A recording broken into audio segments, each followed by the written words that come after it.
सबसे पहले बात देखिए छत्तीसगढ़ में बेरोजगार युवक की आग लगाने वाले घटनाक्रम को लेकर। जिस तरीके से प्रदेश में सियासत गरमाई है, युवक ने व्यक्तिगत कारणों से आग लगाई, लेकिन शिक्षक की भर्ती को लेकर हो रही लेट लतीफी को लेकर स्वास्थ्य और पंचायत मंत्री टीएस सिंहदेव ने एक ट्वीट किया और इस ट्वीट के बाद बीजेपी और ज्यादा आक्रामक हो गई है।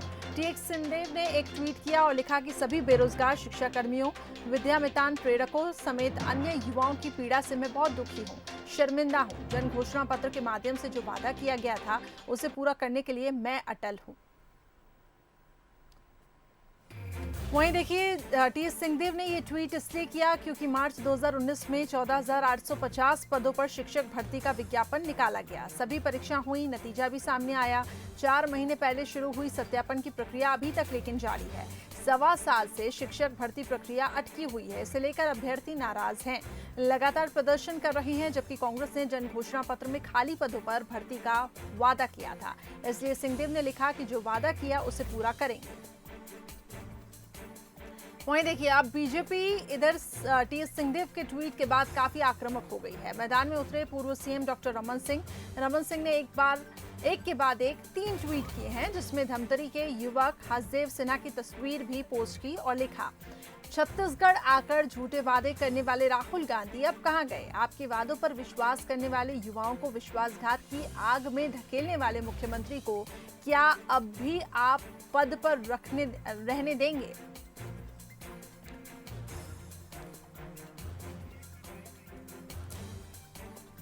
चलिए तो आज दिन भर ये सियासत छत्तीसगढ़ की हमने देखी और ट्विटर पे भी लगातार एक के बाद एक ट्वीट और उसके बाद रीट्वीट किए जा रहे थे। ज्यादा हम इसको समझेंगे, हमारे साथ इस वक्त न्यूज एडिटर अभिषेक शुक्ल इस खबर पर अधिक जानकारी के लिए बन चुके हैं।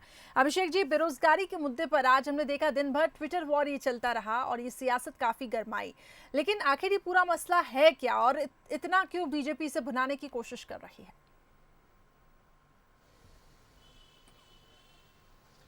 देखिए, रोजगार एक बड़ा मुद्दा दोनों ही पार्टियों ने बनाकर रखा था, चाहे कांग्रेस की बात हो चाहे बीजेपी की। कांग्रेस के घोषणा पत्र में इसका जिक्र था और कल दरअसल एक बेरोजगार युवक, जिसे हालांकि कहा जा रहा है कि उसकी मानसिक स्थिति अच्छी नहीं थी, उसने आत्मदाह की कोशिश की और फिलहाल उसका इलाज चल रहा है। वो 40% बताया जा रहा था, लगभग वो जल चुका है, उसका इलाज चल रहा है। उसके बाद से सियासत यहाँ पर गर्म होती है और क्योंकि बीजेपी विपक्ष में है और सरकार इस मुद्दे को लेकर यहाँ पर अपने सत्ता में आई थी, इसलिए यहाँ पर लगातार इसका विरोध बीजेपी कर रही थी और बीजेपी को बैठे बिठाए ये मुद्दा मिला। बीजेपी ने इसीलिए इस मुद्दे को भुनाने के लिए सरकार पर हमले तेज किए कि आप रोजगार की बात करते हैं तो आखिरकार रोजगार कहाँ है। पूर्व मुख्यमंत्री रमन सिंह ने लगातार ट्वीट किए हैं, 2-3 ट्वीट किए और सीधा सरकार पर निशाना साधा और कहा कि क्या इसे आपकी सफलता मानी जाए, असफलता मानी जाए। जनता से उन्होंने कहा कि आप देखें कि कहाँ यहाँ पर क्या है। और करिश्मा, उसके बाद स्वास्थ्य मंत्री टीएस सिंहदेव का भी ट्वीट आता है। उस ट्वीट में उन्होंने चिंता जाहिर की और कहा कि मैं शर्मिंदा हूँ, इस तरीके के लफ्ज़ों का उन्होंने इस्तेमाल किया, जिससे बीजेपी को और बल मिला। बीजेपी ने उसके बाद और आक्रामक तरीके से सरकार पर वार करना शुरू किया, यहाँ तक कि भाजयुमों ने आज प्रदेश भर में प्रदर्शन करके पुतला दहन भी यहाँ पर किया है कई जगहों पर। तो ये तमाम घटनाक्रम बहुत तेजी से चला है।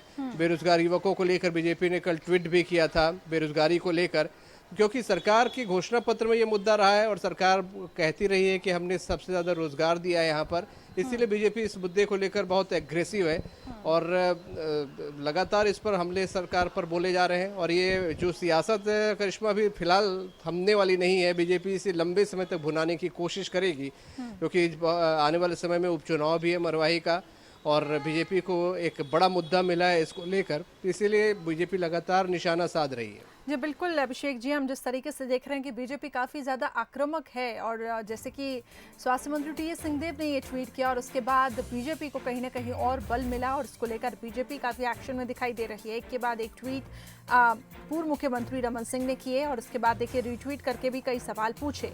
उन्होंने पूछा कि झूठे वादे करने वाले राहुल गांधी अब कहाँ हैं? इसके साथ ही युवाओं के विश्वास के साथ विश्वासघात आखिर क्यों किया गया है? तो ऐसे तमाम आज दिन भर छत्तीसगढ़ की सियासत में ये मुद्दा गरमाता रहा। वहीं देखिए, छत्तीसगढ़ में वेतन वृद्धि और कोरोना काल में सेवा दे रहे कर्मचारियों के बीमा की मांग को लेकर छत्तीसगढ़ अधिकारी कर्मचारी फेडरेशन पिछले एक माह से काली पट्टी लगाकर विरोध प्रदर्शन कर रहा है। अब 1 जुलाई को प्रदेश के करीब 5 लाख कर्मचारी रायपुर से लेकर सभी जिले, तहसील, ब्लॉक मुख्यालय से लेकर गली गांव तक राज्य शासन, वित्त विभाग के आदेश की प्रांतीय जलाकर प्रदर्शन करेंगे। इसके बाद मुख्यमंत्री भूपेश बघेल के नाम ज्ञापन सौंपेंगे।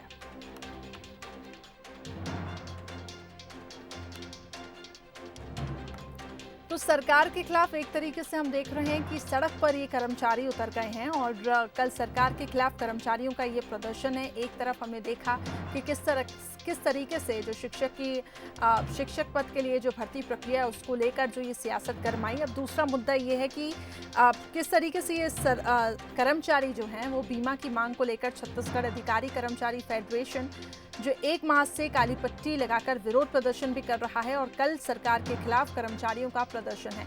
अभिषेक शुक्ल जी हमारे साथ जुड़े हुए हैं इस खबर पर। अभिषेक जी, हम देख रहे हैं कि कर्मचारी काफी ज्यादा असंतुष्ट दिखाई दे रहे हैं। ऐसे में अब बहुत जरूरी है कि सरकार को इन कर्मचारियों को एक आश्वासन देना होगा।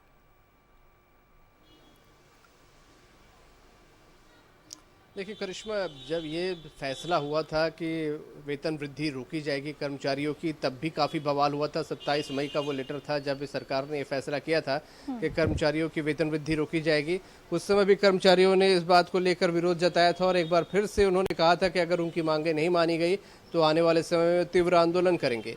1 जुलाई का समय उन्होंने इसलिए चुना था क्योंकि 1 जुलाई का दिन होता है जब वेतन वृद्धि लागू होती है, इसीलिए 1 जुलाई का दिन उन्होंने चुना। और कर्मचारियों का एक जो धड़ा है, जो एक अलग फेडरेशन है, वो इस मामले पर सरकार के खिलाफ उतरेगी, नारेबाजी करेगी और ज्ञापन भी सौंपेगी। वेतन वृद्धि के साथ साथ उनकी मांग है कि जो कोरोना काल में कर्मचारी लगे हुए हैं उनका इंश्योरेंस किया जाए। लगभग 50 लाख के इंश्योरेंस की वो मांग कर रहे हैं। तो ये कुछ ऐसी मांगे हैं जिसको लेकर उन्होंने चेतावनी दी थी और कल वो प्रदर्शन पर उतर रहे हैं। तो कल ये कर्मचारी प्रदर्शन पर उतर रहे हैं। जैसा कि अभिषेक जी ने भी बताया कि एक माह से काली पट्टी लगाकर विरोध प्रदर्शन किया जा रहा था और इनकी कई मांगे हैं। वेतन वृद्धि के साथ ही वो कर्मचारी जो इस वक्त कोरोना काल में सेवा दे रहे हैं उनके बीमे की मांग लगातार की जा रही है। अब देखने वाली बात होगी कि इस पर सरकार का क्या रुख होता है। हालांकि आपको बता दें, कर्मचारी भूपेश बघेल के नाम पर ज्ञापन भी सौंपेंगे। बहुत बहुत शुक्रिया अभिषेक जी हमारे साथ जुड़ने के लिए। वहीं देखिए, छत्तीसगढ़ में हाथियों के उत्पात और मौत की खबरें सुर्खियों में बनी हुई हैं और ये मामला अब हाईकोर्ट भी पहुंच चुका है। रिटायर्ड आईएफएस अधिकारी अनूप भल्ला ने इसे लेकर याचिका दायर की है। याचिका में पिछले 10 साल में 100 से ज्यादा हाथियों और संघर्ष में 300 के करीब इंसानों की मौत का जिक्र है। कोर्ट ने मामले की सुनवाई करते हुए छत्तीसगढ़ विद्युत मंडल को नोटिस जारी कर 4 सप्ताह में जवाब मांगा है।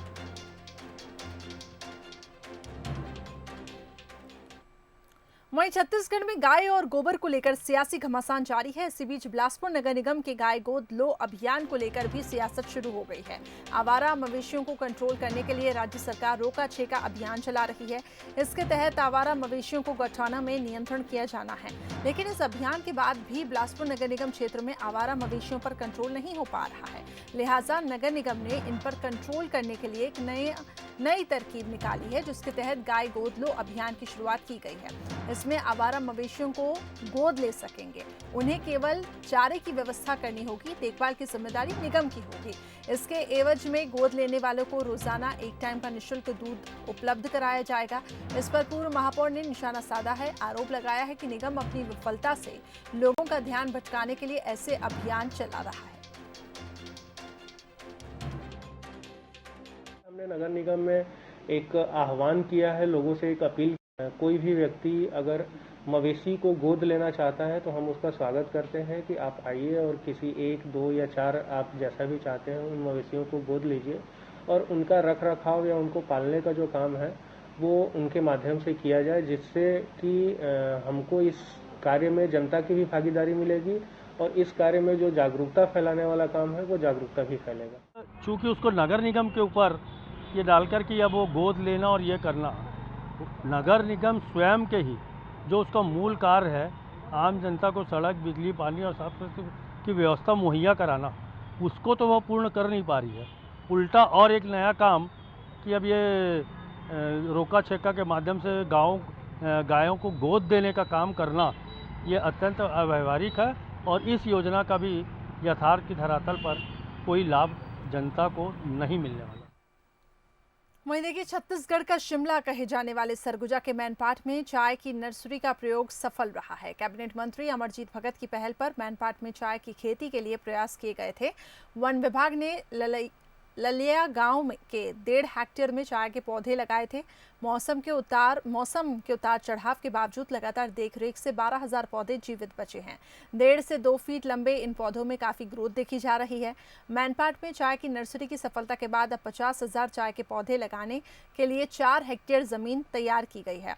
सरगुजा में चाय की खेती होने से सरगुजा छत्तीसगढ़ सहित अन्य राज्यों में अपनी एक अलग पहचान बनाएगा।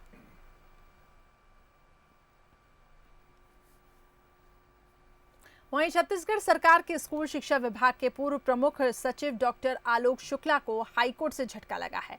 आलोक शुक्ला नागरिक आपूर्ति निगम घोटाले के आरोपी हैं। कोर्ट ने आलोक शुक्ला के आवेदन को खारिज करते हुए अंतरिम राहत देने से इनकार कर दिया है। वहीं कोर्ट ने शुक्ला से 3 सप्ताह के अंदर जवाब देने के लिए भी कहा। मामला आलोक शुक्ला के खिलाफ मनी लॉन्ड्रिंग केस का है और इसके संबंधित इससे जांच भी चल रही है। शुक्ला ने ईडी जांच पर रोक लगाने के लिए एक याचिका दायर की थी और आज इस मामले में जस्टिस प्रशांत मिश्रा की बेंच में सुनवाई हुई। सुनवाई के बाद शुक्ला के आवेदन को बेंच ने खारिज कर दिया।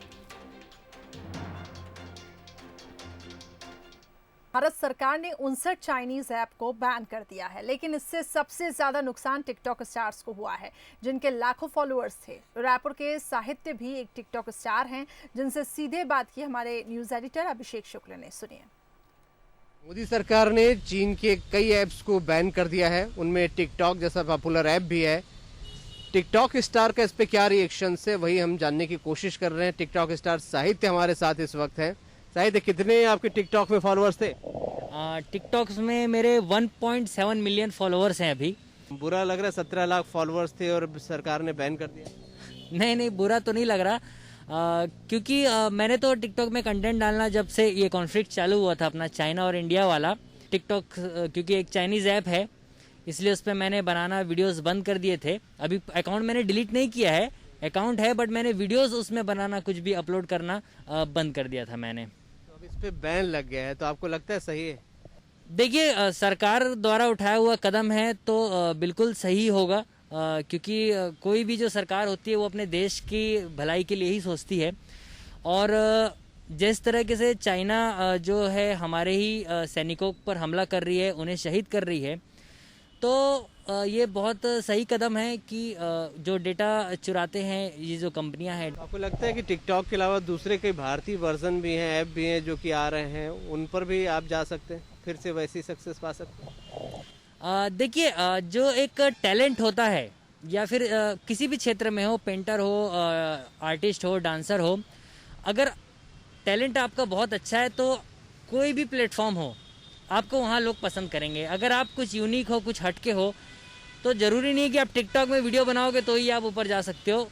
यूट्यूब भी है, फेसबुक भी है, इंस्टाग्राम भी है, और भी बहुत से ऐप हैं जिसमें आप बनाकर आप फेमस हो। साहित्य लगभग 17 लाख फॉलोअर्स उनके हैं, लेकिन देश के आगे ये छोटे मोटे ऐप कुछ नहीं मानते। उनका कहना है कि उन्होंने जब ये विवाद शुरू हुआ था तभी से वीडियो पोस्ट करना बंद कर दिया था, और वो समर्थन करते हैं कि इस प्रकार के जो चाइनीज ऐप हैं बंद रहने चाहिए।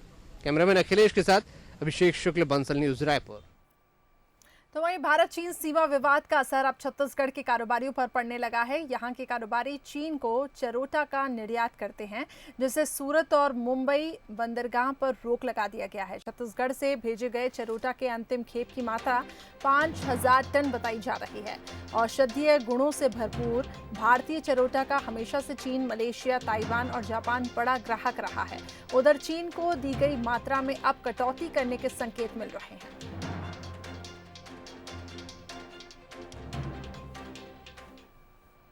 वहीं कसडोल नगर पंचायत में पदस्थ सहायक राजस्व निरीक्षण के खिलाफ पार्षद लामबंद हो रहे हैं। पार्षदों ने क्षेत्रीय विधायक शकुंतला साहू और एसडीएम टीसी अग्रवाल से उनकी शिकायत की है। पार्षदों के मुताबिक राजस्व निरीक्षक सुनील शर्मा पिछले 15 सालों से नगर पंचायत में पदस्थ हैं।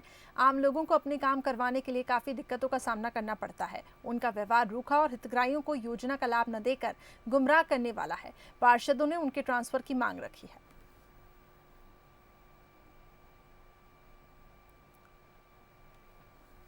चलिए रायपुर से खबर, जहां प्रदेश में कोरोना का कहर थमने का नाम नहीं ले रहा है। 53 नए कोरोना पॉजिटिव केसेस मिले हैं। राजधानी रायपुर अकेले में 49 नए मरीज सामने आए हैं। राजनांदगांव, बेमित्रा, बलौदा बाजार में एक एक मरीज मिले हैं। तो लगातार प्रदेश में कोरोना का संक्रमण तेजी से फैलता जा रहा है। 49 नए मरीज आज राजधानी रायपुर में सामने आए। इसी के साथ आज अगर हम टोटल बात करें तो 53 नए पॉजिटिव केसेस सामने आए हैं।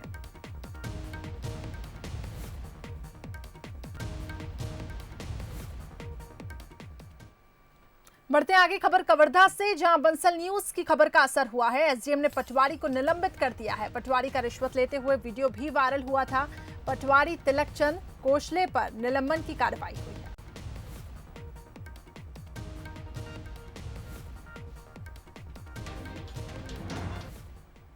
बात महासमुंद की करते हैं, जहां पुलिस ने 2 लग्जरी गाड़ियों से 5 लाख की अवैध शराब जब्त की है। वहीं एक तस्कर को भी पकड़ा है। एसपी प्रफुल्ल ठाकुर के मुताबिक एक दिन पहले ही उन्हें खबर मिली थी कि शराब की एक बड़ी खेप महासमुंद आने वाली है। रात करीब 10 बजे घोड़ा डोंगरी पुल पर 2 संदिग्ध वाहन गुजरते हुए नजर आए और पीछे करने पर वाहनों की रफ्तार बढ़ गई। पुलिस ने रास्ता रोककर तलाशी ली और एक वाहन से 62 तो दूसरे से गोवा ब्रांड की 40 पेटी शराब जब्त की है। वहीं एक वाहन का ड्राइवर मौके का फायदा उठाकर फरार हो गया।